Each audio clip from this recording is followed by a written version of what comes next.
Hey everyone, Ray here with Rinksworks. Today's project, we need a new starter put in this mower. So if you want to see how I did it, stay tuned and I'll show you how.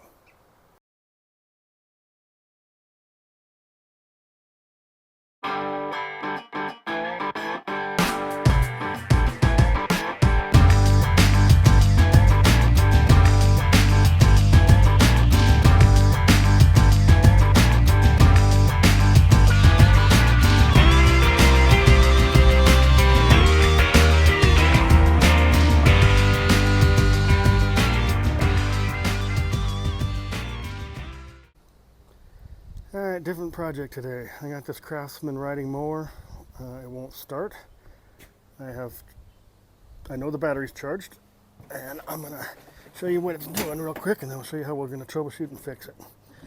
So, in order to try to start this mower, you have to have this pedal pushed in. You got to be either sitting on the seat or press the switch that's in the seat, and then you turn your key. Now, if you listen for a second, you're either going to hear a click or a whine. Hear that? So, I believe the starter's frozen up, and we're going to troubleshoot that now. I'll show you how we're going to do it. Alright, the first thing we're going to do, just to make this easier to get to and easier to see, we're going to pull the hood off this thing. There's one connection right here that is just for the headlights. I already disconnected it. And then the hood just simply lifts off and goes back on the same way. You can only go one way, so you just got to get it lined up and put it on there. Now, this particular engine, let's take a look at where the starter is. This is a Kohler engine in this Craftsman mower, and the starter is right here.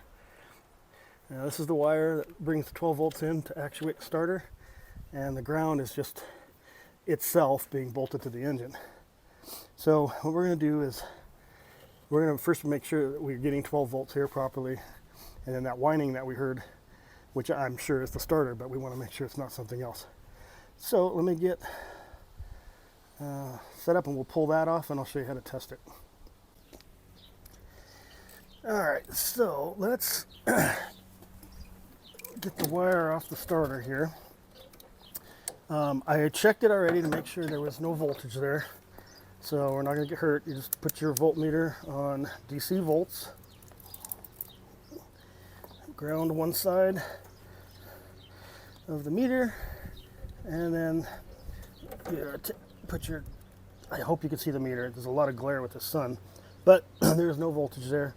And the key is off. So we're not going to get hurt by touching anything. And we're only dealing with 12 volts anyway. But just so you don't, just for your peace of mind, and so if there was 12 volts here and you were to start spinning that nut off and hit a metal with your wrench or whatever you're using, you will cause a spark. So let's pull this off. Happens to be 11 millimeter. And we'll just get the wire off the starter, and we'll store that nut back on the starter there.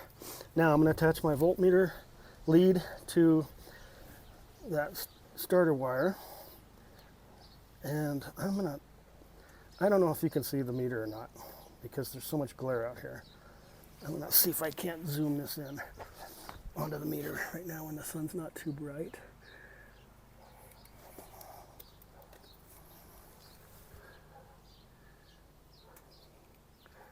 Alright, I can see that you can't really see it. Okay, there we go. So hopefully you can see there's no voltage there. Now when I turn the key on, there should still be no voltage there because the safety switches, like the seat and the pedal that you have to depress, are not on. So as you can see, I'm turning the key on and off. There's no voltage getting there. Now I'm going to sit on the mower, which will actuate the seat switch. And I'll depress the pedal that needs to be started. Now, when I try to start it, you can hear the relay click. And hopefully you can see that 12 volts is getting sent to that starter wire. And notice the whine is gone. And the whine is gone because I think that starter mode is frozen. And when it was putting the power to it, it was trying to spin but couldn't. So hopefully you'll be able to see that on the multimeter. So now let's get ready to take that starter off. Alright, so to get the starter out, I think we just have 2 bolts, one here and one here. I thought I was gonna have to remove this whole cover, but it doesn't look like I have to. That's good. So now I don't know if you can see, but I can look up in there, and it looks to me like the starter is still engaged on the ring gear up top, which means the starter tried to start the engine. It sits like this and then it spins up and grabs the ring gear up top and then starts spinning it. I think it didn't disengage. Anyway, let me get set up. We'll pull the starter and we'll take a look at it. All right, so let's get the 2 starter bolts off. These happen to be 10 millimeter. Now I want to be a little careful. Make sure that I'm not missing anything. It looks like it's just bolted directly. This here is just a retainer for this.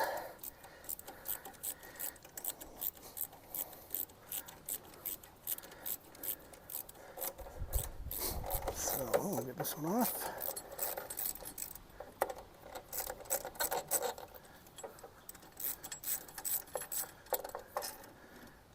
Okay, and I'll get the other one off.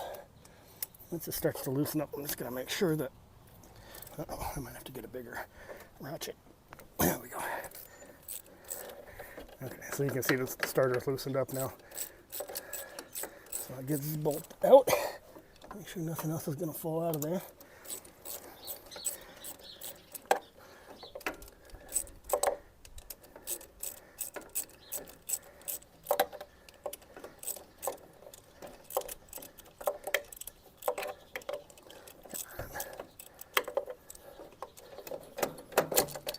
Okay, and yep, the starter is still engaged. All right, I just have some jumper cables hooked up to my truck. And we've got the case of the starter grounded. And we're just gonna see if this thing spins now. I can already see a problem with this thing, but I'll show you how it should work. The starter, this should actually be down retracted. You can see that spiral gear there, it should be down. And then when you hit this, it should pop up and start spinning. Now, these have a lot of torque, so I'm just going to stand on it with my foot and touch the positive lead to that, and the thing should spin. So you can see it spins, but it's not retracting, and it doesn't sound very good. So what happened is this is in the up position. It was attached, it was connected to the ring gear. So when you're trying to start it, it didn't have any startup speed to get the, to get this to engage the gear and then start spinning it. So we need a new starter. That's what we're going to do. We'll get a starter. Okay, so got the new starter in today finally. You see the difference, how the original starter is stuck in the up position. And I turned that on for you before so you could how it spins. So you can see how it spins. Now, I'll show you the difference with this one. So you can see how it goes up to engage and then comes back down. So that's what it's supposed to look like.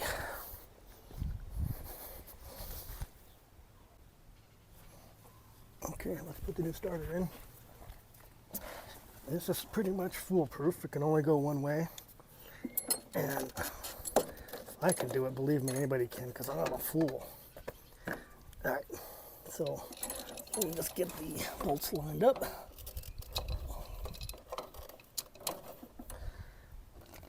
See if we can get the first one started. Okay, there it goes.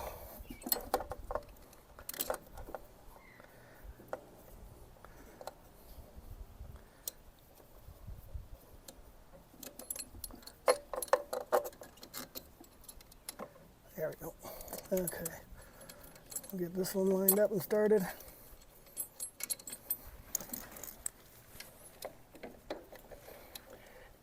And it literally can only go one way, so it's pretty much impossible to put this on wrong.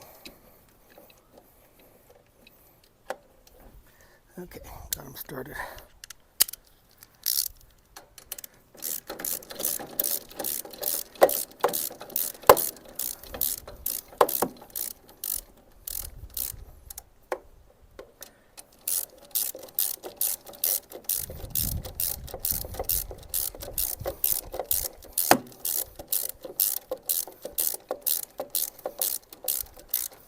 Okay, just give it, snug it up a bit.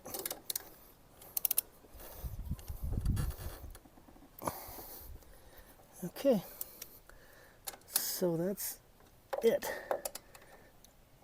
Except for we got to put our starter wire on, which I forgot to bring a wrench with me, so I'm gonna stop this for a second. I'll be right back. Okay, so we'll take off the nut that came with the starter. Put our starter wire on the lug and tighten it up.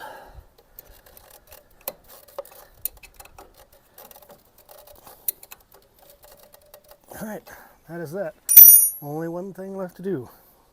We know what that is. Let's start it. All right, so here we go, moment of truth. Let's find out if our starter works.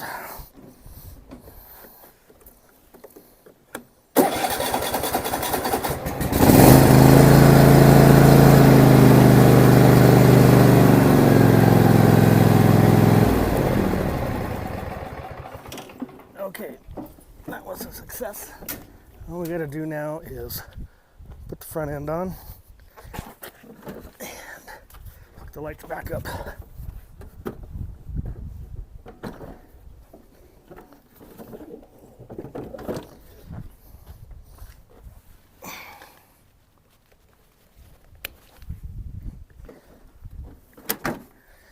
Okay, mission complete. All right, thank you guys for watching. I hope you get something out of this. And if so, hopefully we'll see you on another video. So, take care everyone.